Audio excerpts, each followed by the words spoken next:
Then at times when my focus point might be off a little bit, or when I'm wearing a mask and sunglasses and it doesn't really know where my face is, it can do this like classic fast Sony hunting thing, which doesn't really look the best. But at the same time, like I said, I like how snappy it is and how fast it focuses. So right now I have the transition speed set at 5 and the responsiveness at 5 also. But I'm not completely sold on it. I don't know if I should turn down the responsiveness a little bit. I'd like to know, what are you guys using? What do you find is best right now? Because I'm not 100% sure. Maddie, I got you.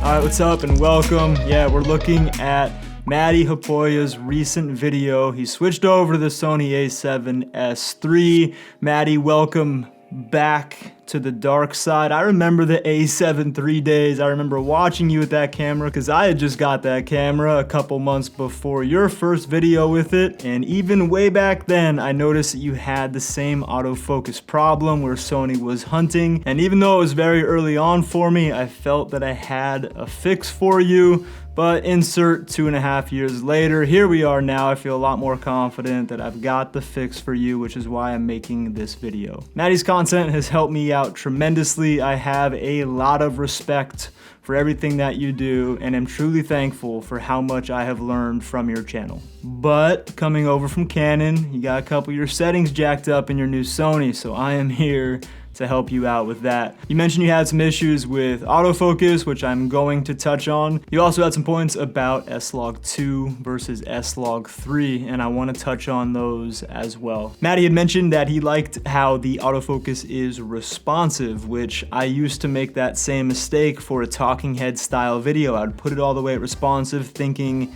that however I moved, it would have to keep up and be responsive. It's not exactly how it works, at least in my experience. I've put this camera in the corner of a room with a 16mm lens on it and shot an entire fitness video where it has to track my eyes and my face the entire time. All right, just to show that this camera has been in autofocus for this entire video so far, I'm gonna hop out of frame, it's gonna get focused behind me, and then I'll jump back in and you can see what those transition speeds look like.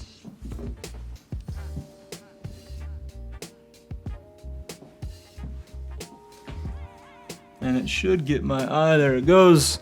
And you also mentioned that with a mask, it has a hard time finding you and that it will hunt around. Well, if you use the settings I'm gonna show you. All right, got the mask on and this thing should be, I'm just gonna take a look at the screen here. Yeah, it's still got my eye and it's still tracking pretty well.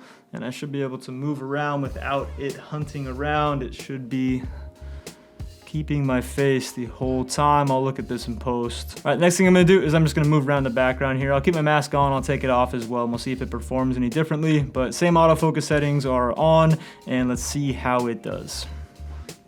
And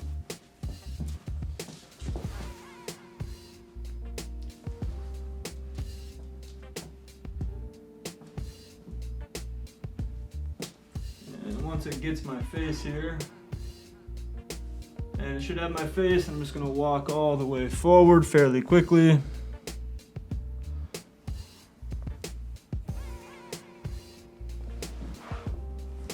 And I'll have to see what that looks like in post, but I do feel pretty confident. All right, so here we are in the A7S III, and I wanna show you the settings that I use to get good autofocus results that doesn't have a lot of hunting, especially for those talking head style videos. Like in the beginning of this video, autofocus, I set this to 1 locked on, which I know sounds like it's not actually gonna do anything. It actually works out extremely well, as you saw. Next thing, autofocus transition speed, I bring this down to 3. I used to put it all the way down to 1, but it was almost too slow, and I found that 3 is the sweet spot. When you get up here, you start to get a lot of hunting. So down to 3 works extremely well. And lastly, this zone focus. So a lot of times we'll go to wide and we'll turn face on and think it'll track it perfectly. I found that if you know you're gonna be in this area, that setting it to zone works really well, so that way the camera doesn't try focusing on anything that it thinks is a face out here. So you can lock off your zone, that helps a lot. But wide does also work extremely well. And if I'm doing something slow motion, I will change this. So what I just showed you is really good for like those locked off, talking head, vlog, interview style stuff. If it's more of a slow motion, I'll bring my transition speed up, and I'll also bring my sensitivity up so that I can get the subject, and then when it's in a slow motion clip, the transition isn't way too slow and it keeps up with typically something that's a little more fast paced. And last piece is going to be f-stop. I have found at shooting with this lens, this is the Sony 16-35 2.8 G Master, which I think is the same one that Maddie is using and was referencing. Shooting at something like 5.6, it's gonna hunt more than if you're shooting at 2.8. I've tested this a few different times and have found consistently that this is the case. The other point that Maddie had talked about was the difference between S-Log2 and S-Log3 and how he's leaning a little bit more toward S-Log2 because he feels as though he's able to get the colors back better and more consistently into a look that he likes. But he would love to be able to use S-Log3 because there's a little more dynamic range, but wasn't quite having the workflows work out to where he felt as though he could consistently and efficiently get the look he was looking for because it's almost shooting too flat. I did do an entire video. I'm gonna put it up top here, or up top here, one of the sides. I'm gonna put it up top and it's going to be an in-depth look of exactly my whole process from in camera all the way through post-processing in Premiere, shooting an S-Log3 with the A7S III, and how those colors are responding. What I will say is I do think S-Log3 is superior, though I understand the point that Maddie is making. I do think S-Log3 is superior for the result that you get, and the workflows that I developed in that video I think are gonna be really helpful to create some efficiency. What I will say, and I know Maddie kind of leaned away from using one of the common color correction LUTs. I really like using the leaning LUTs for this S-Log3 to S-Gamut 3 Cine for this exact reason. And Maddie had mentioned a lot of other really good things that I 100% agree with his A7S III settings. I'm gonna link that video up here as well, so make sure you check that out. Go support his channel. It's a ton of valuable content on there that again has helped me out a lot. But the autofocus settings that I just showed you should help out a lot with some of the challenges that Maddie was having, and that S-Log3, I encourage everybody to try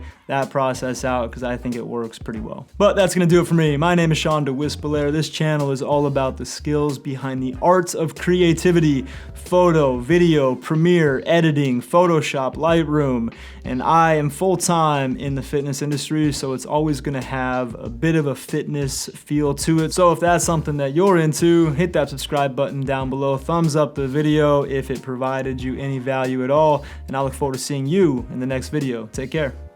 See ya. Can counter this with just dropping down where the zebras start showing, but it's another little annoyance. No, But zebras. right now, for my fast One more point. Zebras, set them to C2. Your C2, your custom level, lower limit at 90, and expose at that for your subject, and then you're going to use that conversion LUT and everything's gonna work out great. workflow YouTube videos, I'm kind of still leaning towards S-Log2. Nope. It's just a little bit fast. We're gonna convert Maddie to S-Log3.